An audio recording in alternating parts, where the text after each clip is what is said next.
وعن عمرو بن عوف رضی اللہ عنہ، حضرت عمرو بن عوف رضی اللہ تعالی عنہ سے روایت ہے، ان رسول اللہ صلی اللہ علیہ وسلم قال لبلال بن الحارث یوما، اللہ کے رسول محمد مصطفیٰ صلی اللہ تعالی علیہ وآلہ وسلم نے ایک دن حضرت بلال بن حارث سے کہا، کیا کہا؟ یعلم یا بلال، بلال اے بلال جان لے۔ جان لے کا مطلب کیا؟ معلوم کر لے۔ جان لے کا یہ مطلب نہیں کسی کی جان جا کر لے لے، وہ نہیں مطلب۔ جان لے دو مطلب نکلتے ہیں نا اس میں۔ جان لے کا مطلب تجھے معلوم نہیں ہے، معلوم کر لے، یہ جان لے۔ دوسرا مطلب جان لے کسی کو جان سے مار دے، یہ بھی مطلب ہوتا۔ تو بہرحال کوئی وہ مطلب نہیں لے گا محفل میں، تو ایک لطف والی بات ہے۔ تو یہ علم یا بلال، اے بلال تو جان لے، تو معلوم کر لے، تو پتہ لگا لے، تو یہ اس بات کا علم حاصل کر لے۔ قال، حضرت بلال نے کہا، ما علم یا رسول اللہ، یا رسول اللہ کیا جانوں میں؟ آپ کہتے ہیں جان لے، کیا جانوں میں، کیا معلوم کر لوں میں؟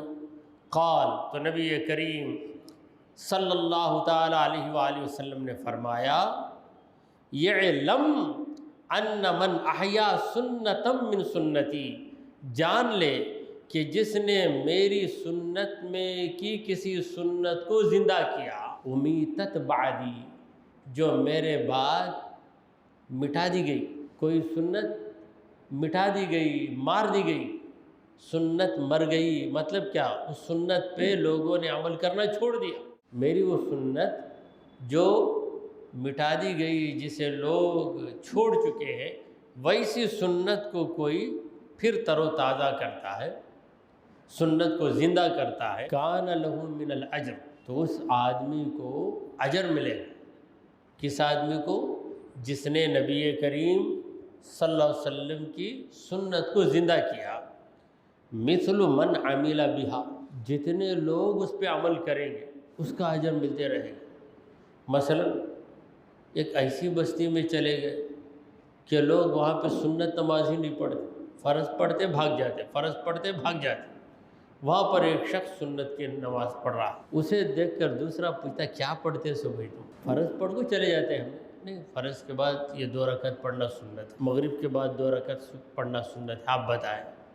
تو آپ کی بات سن کر وہ عمل کیا، پھر اس کو دیکھ کر دوسرے نے، دوسرے کو دیکھ کے تیسرے نے، 25 آدمیوں نے عمل کیا، تو 25 آدمیوں کے عمل کا اجر بھی آپ کو ملے گا، کیونکہ آپ نے اس سنت کو زندہ کیا جو سنت چھوڑ دی گئی۔ من غیر ان ینقص من اجورہم شیئا، تو ان عمل کرنے والوں کے اجر میں اللہ کچھ بھی کمی نہیں کرے گا، ان کے اجر کو گھٹائے بغیر تم کو ان کا اجر بھی دے گا۔ مثلا زید نے کسی کو بتا دیا کہ یہ کرنا سنت ہے، تو زید کی بات سن کر راشد عمل کر رہا ہے، تو راشد کو راشد کے عمل کا ثواب ملے گا، اب زید کو زید کے عمل کا بھی ثواب ملے گا، راشد کے عمل کا بھی ثواب ملے گا، کیونکہ زید کے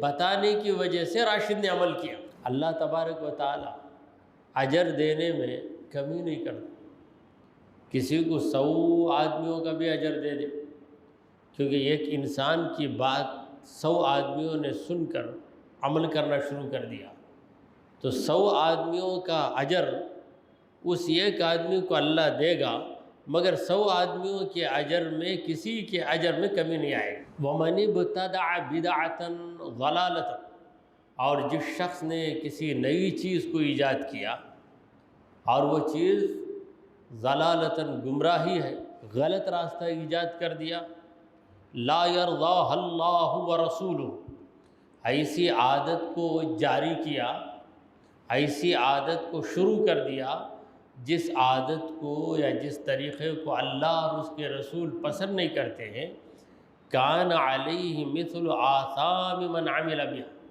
تو جتنے لوگ اس کی وجہ سے اس بری بات پہ عمل کریں گے، اس برے عمل کو اپنائیں گے، ان تمام کا عذاب اسے بھی دیا جائے. لا ينقص ذلك من اوزار الناس شیئا، تو اسے سب کا عذاب دیا جائے گا، تو یہ عمل کرنے والوں کے عذاب میں کچھ کمی نہیں آئے گی، ان کو بھی سزا ملے گی. اس کی بات سن کر 10 آدمیوں نے برائی کی تو 10 آدمیوں کو ہر ایک کو اس کی برائی کی سزا ملے گی، اور یہ جو سکھایا ہے شیطان، اسے وہ 10 آدمیوں کی برائی کی سزا ایک ہی آدمی کو دی جائے گی، کیونکہ یہی اس کی وجہ تھا، اس کا سبب تھا، اس کا ریزن تھا. تو اس سے پتہ چلا کہ بتانے والا، سکھانے والا بڑی اہمیت رکھتا ہے. نیکی بتانے والے کو اتنا اجر ملے گا کہ جتنے لوگ نیکی کریں گے ان سب کے برابر اسے اجر ملے گا. اور برائی پھیلانے والے، یہ کیسا برائی پھیلاتے ہیں؟ وہ یہ کہ کسی بھی شادی میں جا کر، کیا بھائی نوشوں کی انگلی میں سونے کی انگوٹھی نہیں پہناتے کیا؟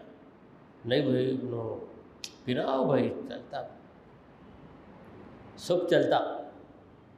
کیا ایک دن ہی تب پہننے جاتا، انہیں روز کب پہننے جاتا؟ تو اس طریقے سے بول کر، اس طریقے سے غلطی پہ کسی کو ابھارنا، زبردستی میں کیا کام کر رہے ہیں، نہیں پہنوں گا، بولا پٹا ہوں میں، پہنا کو چکا ہو سکتا. کیا کیا تو غلط کیا. اب جتنی دیر وہ نوجوان انگوٹھی پہن کر رہے گا اسے تو اس کا گناہ، مگر یہ جو پہنایا تھا اسے بھی اس کا گناہ ملے. رواہ الترمذی، اس حدیث کو امام ترمذی نے روایت کیا، وابن ماجہ، اور امام ابن ماجہ نے بھی روایت کیا.